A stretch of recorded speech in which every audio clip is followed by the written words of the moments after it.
Hello, good morning, जोहार। मैं राजू और आप देख रहे हैं 24 झारखंड न्यूज। चलिए जानते हैं झारखंड की आज की 25 मुख्य बड़ी खबरों को। मुख्यमंत्री हेमंत सोरेन ने आंगनबाड़ी सेविकाओं और महिला पर्यवेक्षकों को बांटा स्मार्टफोन। मुख्यमंत्री हेमंत सोरेन ने बुधवार को आंगनबाड़ी सेविकाओं और महिला पर्यवेक्षिकाओं को स्मार्टफोन का वितरण किया। कार्यक्रम के दौरान उन्होंने कहा, आपसे किया हुआ वादा आज निभाया गया।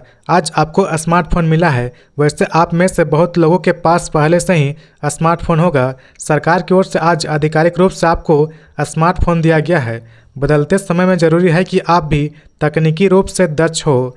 इससे आपको केंद्र में चल रही गतिविधियों को रियल टाइम अपडेट करने में आपको बहुत मदद मिलेगी। साथ ही साथ मॉनिटरिंग में भी यह आपकी सहायता करेगा। जानकारी हो कि इस कार्यक्रम में रांची और खूंटी जिले के करीब 150 आंगनबाड़ी सेविकाएं, जिला समाज कल्याण पदाधिकारी और बाल विकास परियोजना पदाधिकारी शामिल हुए हैं। स्मार्टफोन के जरिए आंगनबाड़ी सेविकाएं पोषण ट्रैकर ऐप और समर ऐप का उपयोग कर सकेंगी।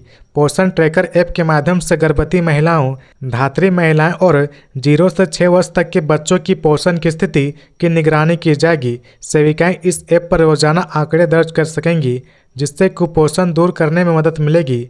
वहीं समर ऐप के जरिए गंभीर कुपोषित बच्चों का पंजीकरण और आंकड़ों का डिजिटलाइजेशन किया जाएगा। हजारीबाग हिंसा मामले में भाजपा विधायकों ने किया प्रदर्शन, जेएमएम ने दी इलाज कराने की सलाह। हजारीबाग में मंगला जुलूस के दौरान हुए सांप्रदायिक हिंसा के बाद सियासत शुरू हो गई है। बजट सत्र के दौरान विधानसभा पहुंचे सत्ता पक्ष और विपक्ष के विधायक हजारीबाग हिंसा मामले पर उलझते नजर आए। बीजेपी विधायकों ने विधानसभा परिसर में हाथों में तख्ती लेकर जमकर नारेबाजी की और राज्य में गिरती कानून व्यवस्था के लिए सरकार को जिम्मेदार ठहराया। विधानसभा पार्टियों में नारेबाजी कर रहे बीजेपी विधायकों ने सरकार पर तुष्टीकरण का आरोप लगाते हुए हिंदुओं के पर्व त्यौहार में जानबूझकर उपद्रव फैलाने के लिए नाराजगी जताई। बीजेपी विधायक जसवाल कुमार दास ने सरकार पर निशाना साधते हुए कहा कि क्या झारखंड में हिंदू पर्व त्यौहार मनाना जुर्म है। उन्होंने कहा कि जिस तरह से हजारीबाग में घटना हुई है, उससे साफ जाहिर होता है कि सरकार तुष्टीकरण कर रही है। बीजेपी विधायक मनोज यादव ने कहा कि जब कभी भी हिंदुओं का कोई त्यौहार आता है तो कहीं न कहीं गड़बड़ी हो जाती है। जिन लोगों ने पथराव किया है उन पर प्रशासन कार्रवाई करेगी या उन्हें यूं ही छोड़ दिया जाएगा। हजारीबाग के बीजेपी विधायक प्रदीप प्रसाद कहते हैं कि घटना से पहले लाइट बंद कर दी गई। जब मंगला जुलूस समाप्त हो गया उसके बाद लौटते वक्त पत्थरबाजी कर माहौल बिगाड़ने का काम किया गया। उन्होंने कहा कि सरकार को चाहिए कि दोषी लोगों पर प्रशासन जल्द से जल्द कार्रवाई करे, वरना माहौल और बिगड़ जाएगा। ड्रीम 11 में 49 रुपये लगाकर रातों रात बना करोड़पति। चतरा जिले के शाहिद ने ड्रीम 11 में 3 करोड़ रुपए जीत लिए हैं। उन्होंने महज 49 रुपये लगाकर 3 करोड़ रुपए जीते हैं। इस जीत के बाद उनके घर में खुशी का माहौल है। रिश्तेदार और पड़ोसी उन्हें बधाई देने पहुंच रहे हैं। हालांकि शाहिद ने लोगों को आगाह भी किया कि ड्रीम 11 एक जोखिम भरा खेल है, जिसे सोच समझकर खेलना चाहिए। मिली जानकारी के अनुसार शाहिद चतरा शहर के दर्जी बीघा का रहने वाला है। उन्होंने आईपीएल मैच पंजाब किंग्स बनाम गुजरात टाइटंस में ड्रीम 11 पर टीम बनाई। मैच खत्म होते उन्होंने देखा कि वह 3 करोड़ रुपए जीत चुके हैं। शाहिद ने कहा, यह मेरे और मेरे परिवार के लिए किसी सपने से कम नहीं है। जीतने के बाद लोग लगातार उन्हें बधाई दे रहे हैं। शाहिद पैसे से दर्जी का काम करते हैं और अब उनकी यह जीत पूरे इलाके में चर्चा के विषय बना हुआ है। रांची के कांके में अपराधियों ने पूर्व जिला पार्षद सदस्य अनिल टाइगर को मारी गोली, हालत गंभीर। रांची के कांके इलाके में जिला पार्षद के पूर्व सदस्य अनिल टाइगर को अज्ञात अपराधियों के द्वारा गोली मार दी गई। रांची के ग्रामीण एसपी सुमित कुमार अग्रवाल ने बताया कि गोलीबारी में घायल अनिल टाइगर को इलाज के लिए अस्पताल ले जाया गया। स्थानीय लोगों से मिली जानकारी के अनुसार अनिल टाइगर किसी काम के सिलसिले में आकर चौक के पास खड़े थे। इसी दौरान अपराधियों ने उनको गोली मार दी और मौके से फरार हो गए। मामले की जानकारी मिलने के बाद पुलिस की टीम अपराधियों की तलाश में छापेमारी कर रही है। जेएसएससी सीजीएल परिणाम जारी करने पर झारखंड हाईकोर्ट का रोक हटाने से इनकार। 7 मई को अगली सुनवाई होगी। जेएसएससी सीजीएल पेपर लीक को झारखंड हाईकोर्ट में आज सुनवाई हुई। Chief justice MMS Ramchandra Rao और जस्टिस दीपक रोशन की अदालत में सुनवाई हुई। सुनवाई के दौरान राज्य सरकार की ओर से शपथ पत्र दाखिल कर बताया गया कि प्रथम दृष्टि में पेपर लीक किए जाने का आरोप निराधार है। अब तक की जांच में जो तथ्य आए हैं उसके अनुसार पेपर लीक होने की मात्र अफवाह फैलाई गई थी। सरकार की ओर से महाधिवक्ता ने अदालत से परिणाम जारी करने पर लगाई गई रोक को हटाने की मांग की गई है, जिस पर अदालत ने रोक हटाने से इनकार करते हुए पूछा कि मामले की जांच कब तक पूरी हो जाएगी। सरकार की ओर से 1 माह का समय लगने की बात कही गई है, जिस पर अदालत ने अगली सुनवाई 7 मई को निर्धारित की है। अनिल टाइगर की हत्या के विरोध में गुरुवार को रांची बंद करेगी भाजपा। कांके में अनिल टाइगर की हत्या के विरोध में गुरुवार 27 मार्च को भाजपा ने रांची बंद का ऐलान किया है। बता दें कि रांची में बुधवार को पूर्व जिला पार्षद सदस्य अनिल टाइगर के दिन दहाड़े अज्ञात अपराधियों ने गोली मारकर हत्या कर दी। पूर्व जिला पार्षद सदस्य अनिल टाइगर को कांके चौक में गोली मारी गई। पुलिस भी घटना की सूचना मिलने के बाद घटनास्थल पर पहुंची और फिलहाल पुलिस मामले की जांच कर रही है। 20,60,000 महिलाओं को कब मिलेगी बकाया राशि? सरकार की तरफ से आया बड़ी खबर। झारखंड कैबिनेट की बैठक में मुख्यमंत्री मैया समान योजना पर एक बड़ा फैसला लिया गया है। इसके तहत अगर किसी लाभुक का आधार कार्ड बैंक खाता से लिंक नहीं है तब भी उन सभी को 3 महीने की बकाया राशि 7,500 रुपये मिलेंगे। ऐसी संभावना कि 31 मार्च तक सभी लाभुकों को यह राशि मिल जाएगी। हालांकि इसके बाद आधार कार्ड को बैंक खाता से लिंक नहीं कराने वाले लाभुक को इसका लाभ नहीं मिलेगा। इसकी स्वीकृति कैबिनेट से मिल चुकी है। यह उन 20,60,000 महिलाओं के लिए बड़ी खुशखबरी है जो पैसे न मिलने से निराश थी। आधार बैंक खाता से लिंक नहीं होने के कारण केवल 38,34,000 लाभुक को ही योजना के तहत 7,500 रुपये भेजे गए थे। लगभग 20,60,000 लाभुक महिलाओं को बैंक अकाउंट से आधार लिंक न होने के कारण होल्ड पर रखा गया था। कैबिनेट के निर्णय के बाद अब योजना के तहत स्वीकृत सभी लाभुक महिलाओं को उनके रुके हुए पैसे भेजे जाएंगे। हालांकि अगर लाभुक महिलाओं ने जल्द अपना आधार सिंगल बैंक खाते से लिंक नहीं करवाए तो अप्रैल महीने से उन्हें यह राशि नहीं मिलेगी। विधायक सरयू रॉय ने स्वास्थ्य मंत्री के खिलाफ खोला मोर्चा। स्पीकर से की कार्रवाई की मांग। विपक्ष भी उतरा समर्थन में। झारखंड विधानसभा में सदन की कार्रवाई के 19वें दिन बुधवार को विधायक सरयू रॉय ने स्वास्थ्य मंत्री इरफान अंसारी के खिलाफ विशेषाधिकार हनन का मामला लाया है। उनकी इस मांग का समर्थन विपक्ष के विधायकों ने भी किया। पश्चिमी सिंहभूम के विधायक ने कहा कि स्वास्थ्य मंत्री इरफान अंसारी सदन को गुमराह कर रहे। इस पर स्पीकर रविंद्रनाथ महतो ने नियम संगत कार्रवाई करने की बात कही। सरयू रॉय ने मंत्री इरफान अंसारी के खिलाफ विशेषाधिकार हनन का मामला चलाने की मांग की है। उनका कहना है कि स्वास्थ्य मंत्री और पदाधिकारी गलत जवाब दे रहे। उन्होंने कहा कि वह कुछ सवाल भेजे थे जिनका सही जवाब उन्हें अभी तक नहीं मिला है। यह सदन की अवहेलना है। उनके इस मांग का समर्थन करते हुए विपक्ष के विधायक भी उठ खड़े हुए और इस पर संज्ञान लेते हुए स्पीकर से मौजूदा सत्र में कार्रवाई की मांग की है। स्पीकर रविंद्रनाथ महतो ने बीजेपी विधायकों और सरयू रॉय की मांग पर कहा कि वह इस मामले को देखेंगे। उन्होंने आश्वस्त किया कि अगर यह सही पाया गया तो नियम संगत कार्रवाई करेंगे। जिस विपक्ष के विधायकों ने कहा कि कल सत्र का अंतिम दिन है, इसलिए जल्द से जल्द कार्रवाई हो। मुख्य सचिव अलका तिवारी ने कहा, सड़क निर्माण में विलंब हुआ तो केंद्र उसे रद्द कर सकता है। नई योजनाएं मिलने में परेशानी हो सकती है। मुख्य सचिव अलका तिवारी ने सभी उपायुक्तों को निर्देश दिया कि वे राज्य में चल रहे विभिन्न सड़क योजनाओं की लगातार मॉनिटरिंग करें। अगर कहीं कोई बाधा आ रही तो प्राथमिकता के आधार पर उससे दूर करें। जहां जरूरत हो वहां संबंधित विभागों के साथ समन्वय करें और निर्बाध निर्माण का मार्ग प्रशस्त करें। उन्होंने कहा कि केंद्र से सड़क निर्माण परियोजनाओं को राज्य में लाने के लिए काफ़ी मशक्कत करनी पड़ती है। एक बार स्वीकृति मिलने के बाद अगर आज समय निर्माण कार्य शुरू नहीं हुआ तो योजना निरस्त होने का भी खतरा रहता है। इसलिए national highway authority of India के सड़क निर्माण में आ रही बाधाओं का समय समाधान करे ताकि आगे भी सड़क निर्माण की योजनाएं केंद्र से ली जा सके। वह बुधवार को राज्य में चालू और शुरू होने वाले सड़क योजनाओं की प्रगति की समीक्षा कर रही थी। मुख्य सचिव की समीक्षा के दौरान स्पष्ट हुआ कि सड़क निर्माण में सबसे बड़ी बाधा जमीन का मुआवजा भुगतान को लेकर है। जमीन का असली कागजात नहीं मिलना मूल समस्या है। इसका समाधान निकालते हुए निर्देश दिया गया कि वैसे जमीनों को सरकारी मानकर काम शुरू करें और बाद में कागजात के साथ दावा सामने आता है तो उसका मुआवजा भुगतान करे। जहां मुआवजा भुगतान में देरी हो रही वहां कैंप लगाकर रहते करे। वहीं वन विभाग से जुड़े मामले को शीघ्र पर सुलझाने पर बल दिया गया। विधि व्यवस्था से बाधित कार्य को प्रशासनिक कुशलता से निपटने का निर्देश दिया। अनिल टाइगर का शूटर पुलिस इनकाउंटर में घायल, पुरानी रंजिश में वारदात को दिया अंजाम। रांची के कांके थाना क्षेत्र में कांके चौक के पास पूर्व जिला पार्षद सदस्य और बीजेपी नेता अनिल टाइगर की अज्ञात हमलावरों ने गोली मारकर हत्या कर दी। वारदात को अंजाम देने के बाद अपराधी मौके से फरार हो गए थे, तभी पुलिस ने उनका पीछा किया। इस दौरान रांची पुलिस और अपराधियों के बीच मुठभेड़ हुई, जिसमें एक अपराधी रोहित वर्मा गोली लगने से घायल हो गया, जबकि उसका साथी भागने में सफल रहा। हत्या के बाद रोहित वर्मा अपने एक अन्य साथी के साथ भाग रहा था। पिठोरिया के पास ग्रामीण ने उसे पकड़ने की कोशिश की, लेकिन वह किसी तरह उसके चुंगल से बचकर भागने में सफल रहा। इसी बीच रांची पुलिस की टीम मौके पर पहुंच गई और अपराधियों का पीछा शुरू कर दिया। जब पुलिस ने रोहित वर्मा को घेर लिया तो उसने फायरिंग शुरू कर दी। जवाबी कार्रवाई में पुलिस ने गोली चलाई, जिससे वह घायल हो गया।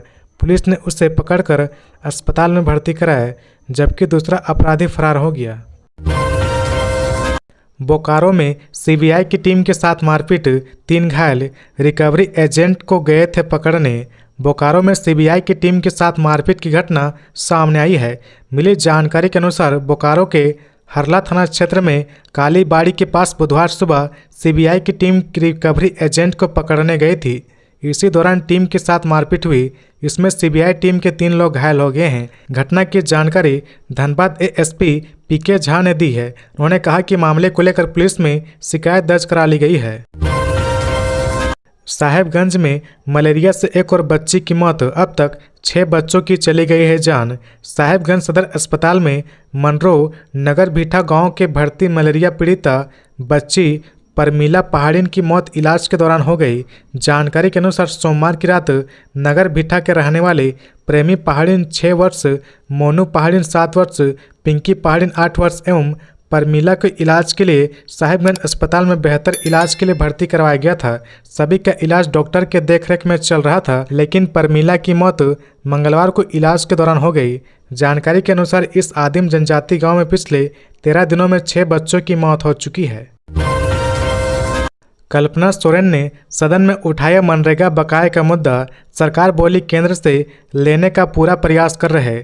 झामुमो विधायक कल्पना सोरेन ने बुधवार को अपने अल्पसूचित प्रश्न के माध्यम से मनरेगा मजदूरों के बकाया मजदूरी एवं मनरेगा के सामग्री मद में केंद्र सरकार के पास बकाया राशि के भुगतान का मुद्दा उठाया। उन्होंने कहा कि मैया सम्मान योजना के तहत सरकार होली में महिलाओं एवं बहनों को सम्मान राशि का भुगतान कर चुकी है, लेकिन मनरेगा के मजदूरों को त्योहारों के अवसर पर भी भुगतान नहीं हो रहा। उन्होंने महाराष्ट्र, हरियाणा और अन्य प्रदेशों की तुलना में झारखंड में मनरेगा मजदूरों के कम दर का भी मुद्दा उठाया। कहा कि हरियाणा में जहां मनरेगा मजदूरों को 376 रुपये मिलते हैं, झारखंड में 235 रुपये मिलते हैं। उन्होंने केंद्र से राशि नहीं मिलने के लिए दोषी पदाधिकारी पर भी कार्रवाई का भी जानकारी चाहिए। इसके जवाब में ग्रामीण विकास मंत्री दीपिका पांडे सिंह ने बताया कि केंद्र से राशि नहीं मिलने के लिए राज्य सरकार का कोई भी पदाधिकारी दोषी नहीं है। केंद्र सरकार ही पैसा देने में आनाकानी कर रहा है। केंद्र के पास मजदूरी मद में 484 करोड़ एवं सामग्री मद में 647 करोड़ रुपए बकाया है। बीच में खड़े होकर वित्त मंत्री रहे राधा कृष्ण किशोर ने बताया कि जल जीवन मिशन में केंद्र सरकार के पास 6,300 करोड़ रुपए एवं मनरेगा के बाद में लगभग 1,100 करोड़ रुपए बकाया है। दुमका में मैया सम्मान के लाभुकों ने पैसा नहीं मिलने पर किया जोरदार हंगामा। मौके पर पहुंची पुलिस। मैया सम्मान योजना की राशि नहीं मिलने से नाराज महिलाओं ने जरमुंडी प्रखंड कार्यालय पहुंचकर हंगामा किया। इस दौरान महिलाओं ने बताया कि झारखंड सरकार की महत्वाकांक्षी योजना मैया सम्मान योजना के लाभ से वे लोग अब तक वंचित है। इन महिलाओं ने प्रशासन विरोधी नारे भी लगाए। उनका कहना है कि विभागीय निर्देश के अनुसार सभी प्रक्रिया पूरी करने के बाद भी हम लोगों को अब तक मैया सम्मान का लाभ नहीं मिला है। सरकार की गाइडलाइन के अनुसार ऑनलाइन आवेदन भी किया, लेकिन मैया योजना की राशि अब तक उनके बैंक के खातों में नहीं पहुंची है। कई बार बैंकों का चक्कर लगाया, लेकिन सरकार की ओर से खाते में राशि नहीं भेजी गई। कई महिलाओं ने बताया कि अब तक उन्हें एक बार भी राशि नहीं मिली है। महिलाओं ने आक्रोश व्यक्त करते हुए कहा कि चुनाव के समय सभी जनप्रतिनिधि वोट मांगने आ जाते हैं, लेकिन चुनाव गुजर जाने के बाद उनकी सुधि लेने वाला कोई नहीं होता। मैया समान योजना से वंचित महिलाएं राशि नहीं मिलने के कारणों की जानकारी लेने के लिए भारी संख्या में प्रखंड मुख्यालय पहुंची और प्रखंड कार्यालय में हंगामा किया। महिलाओं के भारी हंगामे को देखते हुए पुलिस बल बुलाया गया। उसके बाद महिलाओं को समझा बुझाकर वापस भेजा गया। बाबूलाल मरांडी पहुंचे रिम्स, परिजनों से की मुलाकात। 27 मार्च को झारखंड बंद का किया ऐलान। रांची जिले के कांके थाना क्षेत्र के कांके चौक पर बीजेपी नेता अनिल टाइगर की दिन दहाड़े गोली मारकर हत्या कर दी गई। हत्या के खिलाफ जहां स्थानीय लोगों ने सड़क को जाम कर विरोध प्रदर्शन किया, वहीं खबर मिलते ही झारखंड बीजेपी अध्यक्ष एवं नेता प्रतिपक्ष बाबूलाल मरांडी, प्रदेश संगठन महामंत्री करमबीर सिंह और पूर्व विधायक समरीलाल रिम्स पहुंचे। उन्होंने परिजनों से पूरे मामले की जानकारी ली और ढाढ़स बंधाया। राजनीतिक दलों ने गुरुवार को बंद का ऐलान किया है। बीजेपी और आजसू ने रांची बंद, जबकि अन्य ने झारखंड बंद की घोषणा की है। बीजेपी नेता अनिल टाइगर हत्याकांड के खिलाफ बीजेपी और आजसू ने गुरुवार को रांची बंद बुलाया है, जबकि JLKM ने झारखंड बंद बुलाया है। कुर्मी संगठन ने भी झारखंड बंद का आह्वान किया है। JDU ने बंद का समर्थन किया। जयराम महतो ने किया CM हेमंत को आउट, नवीन ने लपका कैच। रांची के JSCA स्टेडियम में मुख्यमंत्री एकादश और स्पीकर एकादश का मैच चल रहा है। मैच काफ़ी रोमांचक होता जा रहा। डुमरी विधायक जयराम महतो ने मुख्यमंत्री हेमंत सोरेन को आउट कर दिया। वहीं हटिया विधायक नवीन जायसवाल ने उनका कैच पकड़ा है। बता दें कि बुधवार को सदन की कार्रवाई समाप्त होने के बाद रांची के JSCA क्रिकेट स्टेडियम में मुख्यमंत्री एकादश और स्पीकर एकादश के बीच क्रिकेट हो रहा है। मुख्यमंत्री एकादश के कप्तान मुख्यमंत्री हेमंत सोरेन हैं। वाइस कैप्टन प्रदीप यादव, इसके अलावा मुख्यमंत्री एकादश में कुमार जयमंगल सिंह, इरफान अंसारी, विकास मुंडा, अमित महतो, आलोक सोरेन, अरूप चटर्जी, राजेश कच्छप, संजीव सरदार, भूषण बाड़ा, दशरथ गगरई, समीर मोहंती और जगत मांझी हैं। टीम मैनेजर संसदीय कार्य मंत्री राधाकृष्ण किशोर हैं। झारखंड में 3 सीनियर DSP के SP बनने की चाहत को झटका। हाईकोर्ट ने अगले आदेश तक प्रमोशन पर लगाई रोक। झारखंड के 3 सीनियर DSP को हाईकोर्ट से बड़ा झटका लगा है। हाईकोर्ट ने तीनों सीनियर DSP की SP के पद पर प्रोन्नति की प्रक्रिया तत्काल प्रभाव से रोक लगाने का आदेश जारी किया है। जस्टिस आनंद सेन की अदालत ने याचिका पर सुनवाई के बाद UPSC को निर्देशित किया कि जब तक कोर्ट का अगला आदेश नहीं आ जाता तब तक प्रोन्नति नहीं दी जानी चाहिए। हाईकोर्ट ने अगले आदेश तक पूरे प्रोसीडिंग पर रोक लगाते हुए झारखंड सरकार को 4 सप्ताह में जवाब दाखिल करने को कहा। मामले की अगली सुनवाई 28 अप्रैल को होगी। यह जानकारी अधिवक्ता आकाशदीप और विक्रम ने दी है। प्रार्थी राजत मणि बाकला और अन्य के द्वारा याचिका दायर याचिका पर सुनवाई के दौरान प्रार्थी के अधिवक्ता आकाशदीप और विक्रम ने पक्ष रखते हुए अदालत को बताया कि झारखंड सरकार द्वारा DSP के पद पर तैनात अधिकारी की SP के पद पर प्रोन्नति देने के लिए एक सूची भेजी है, जो पूरी तरह से गलत है। उनका कहना है कि शिवेंद्र, प्रेम, राधा किशोर और मुकेश महतो का नाम भेजा गया है। इन तीनों पर आपराधिक मामले चल रहे हैं। CBI के द्वारा चार्जशीट दायर की गई है, फिर भी इन तीनों का नाम भेजा गया, यह बिल्कुल गलत है। प्राथमिक विद्यालय के शिक्षकों को फिलहाल MSCP नहीं। झारखंड सरकार ने प्राथमिक विद्यालय के शिक्षकों को MSCP का लाभ देने के मुद्दे पर अभी गंभीर नहीं है। सदन में हुसैनाबाद के राजद विधायक संजय सिंह यादव के ध्यानाकर्षण पर स्कूली शिक्षा मंत्री रामदास सोरेन ने कुछ ऐसा ही जवाब दिया। संजय यादव का सवाल था कि बिहार में प्राथमिक विद्यालय के शिक्षकों को MSCP का लाभ दे रही है, जब झारखंड में टाइम बाउंड प्रमोशन नहीं मिल रहा था तो MSCP का लाभ दे। रामदास सोरेन ने बताया कि बिहार में कोर्ट के आदेश से MSCP का लाभ दिया गया है। बिहार सरकार ने शिक्षकों के कैडर में कई तरह के बदलाव किए हैं, इसलिए बिहार और झारखंड में बहुत सारे अंतर हैं। कारा सुधारात्मक सेवाएं विधेयक सदन से पारित। DG स्तर के अधिकारी को हेड बनाने का प्रस्ताव निरस्त। बुधवार को विधानसभा से कारा सुधारात्मक सेवाएं विधेयक ध्वनि मत से पारित हो गया है। इस विधेयक में जेल संचालन से संबंधित कई तरह के बदलाव किए गए हैं। हालांकि विधेयक पर चर्चा के दौरान प्रतिपक्ष के नेता बाबूलाल मरांडी ने एक सुझाव दिया है। उन्होंने सरकार से कारा प्रशासन का हेड IG स्तर के अधिकारी की जगह DG स्तर के अधिकारी को बनाने की मांग रखी है। उनका कहना था कि होमगार्ड की तरह कारा प्रशासन का हेड डीजी स्तर के अधिकारी को होना चाहिए। साथ ही राज्य सरकार को केंद्र के मॉडल के आधार पर सुधार करना चाहिए। उन्होंने जेल में जेलर, सुपरिटेंडेंट, कक्षपाल सहित के स्तर के कर्मियों के भारी संख्या में पद रिक्त होने का मुद्दा भी उठाया। उन्होंने बताया कि डीजीपी भी कहते हैं कि जेल से अपराधी अपराध को अंजाम दे रहे हैं, अपराध जगत को संचालित कर रहे हैं। इसलिए इस विधेयक को सदन से पारित कराने से पहले सरकार को हर स्तर पर गंभीरता से विचार कर लेना चाहिए। इसके अलावा भाजपा विधायक राज सिन्हा ने भी कुछ संशोधनों को रखा। साथ ही उन्होंने कहा कि बिल पास होने के बाद जब नियमावली बने तो उसे सदन में रखा जाना चाहिए। हालांकि उनका संशोधन अस्वीकार कर दिया गया। उन्होंने कहा कि जैमर काम नहीं करता, जेलों में महत्वपूर्ण पद भारी संख्या में खाली हैं, जेल में हथियार पहुंच जाते हैं, जेल में अपराधी की हत्या हो जाती है। इसलिए विधेयक को पारित करने से पहले कई तरह के संशोधन आवश्यक हैं जिससे जेल प्रशासन मजबूत हो सके। रांची के ज्वेलरी शॉप में चोरी, 20 लाख के गहने उड़ा ले गए चोर। रांची के खिलाड़ी थाना क्षेत्र में एक ज्वेलरी शॉप में अपराधियों ने करीब 20 लाख रुपए के गहने उड़ा ले गए। घटना मंगलवार रात की है, जब अज्ञात बदमाशों ने सोनी ज्वेलरी शॉप का ताला तोड़कर चोरी को अंजाम दिया। घटना की सूचना मिलते ही पुलिस मौके पर पहुंची और सीसीटीवी फुटेज खंगालना शुरू कर दिया। पुलिस अधिकारियों का कहना है कि जल्द ही अपराधियों की पहचान कर उन्हें गिरफ्तार कर लिया जाएगा। स्थानीय लोगों के अनुसार इस दुकान में पहले भी हथियार के बल पर लूट की वारदात हो चुकी है, जिससे सुरक्षा व्यवस्था को लेकर सवाल उठ रहे हैं। पुलिस ने इलाके में सघन जांच अभियान शुरू कर दिया है और संदिग्ध वाहनों की तलाशी ली जा रही है। 3 बच्चियों को तस्करी के लिए जयपुर ले जा रहा था दंपति, सिमडेगा पुलिस ने किया गिरफ्तार। सिमडेगा पुलिस के गश्त के दौरान बानो रेलवे स्टेशन से बच्चियों की तस्करी करने वाले दंपति को गिरफ्तार किया गया है। बताया जा रहा है कि बानो थाना के एएसआई सत्यनारायण कुमार ने बानो रेलवे स्टेशन परिसर में एक दंपति को 3 बच्चियों के साथ संदिग्ध अवस्था में देखा, जिसकी सूचना एएसआई को तुरंत थाना प्रभारी को दी गई। बानो थाना प्रभारी विकास कुमार बिना देर किए पुलिस बल के साथ रेलवे स्टेशन परिसर पहुंचे।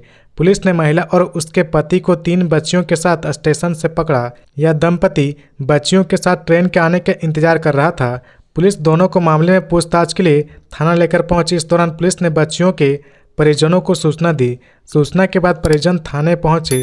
बच्चियों के परिजनों को पुलिस ने दोनों दंपति से मिलवाया और उन्होंने पहचानने से इनकार कर दिया। पुलिस ने बताया कि दोनों नाबालिग बच्ची को बहला फुसला कर तस्करी की नीयत से जयपुर ले जा रहे थे।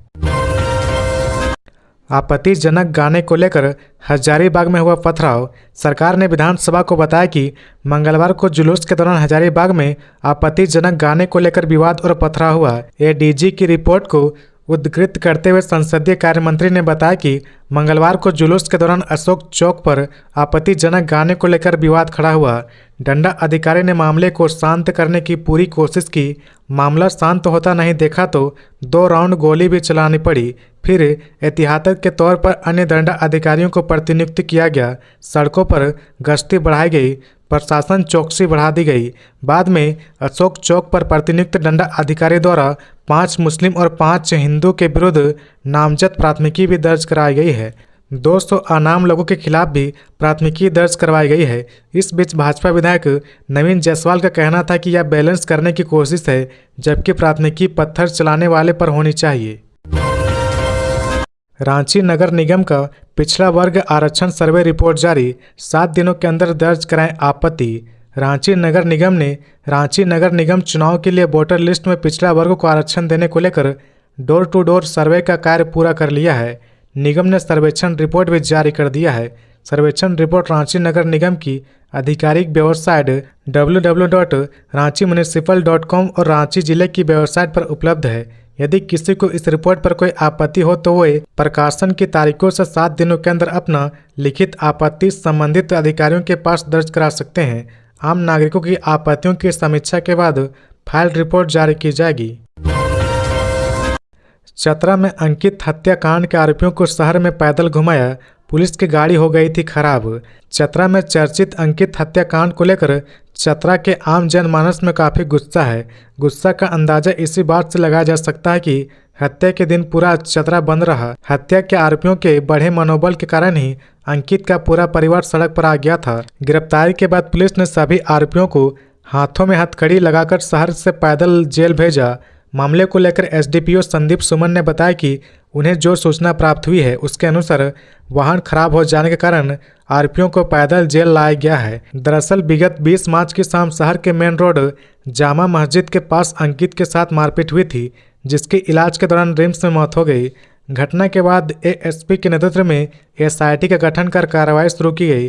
कार्रवाई करते हुए पुलिस ने 25 मार्च को सभी आरोपियों को गिरफ्तार कर लिया।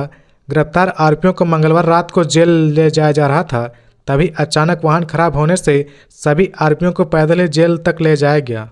तो ये थी आज की झारखंड की टॉप बड़ी खबरें। इसी तरह झारखंड की हर छोटी सी बड़ी खबर देखने के लिए आप हमारे चैनल 24 झारखंड न्यूज को सब्सक्राइब करके बेल आइकन प्रेस कर ले, जिससे झारखंड की हर छोटी सी बड़ी खबर की अपडेट आप तक पहुंचता रहे। तो आज के लिए बस इतना ही, हमें दीजिए इजाजत, फिर मिलते हैं नेक्स्ट न्यूज में।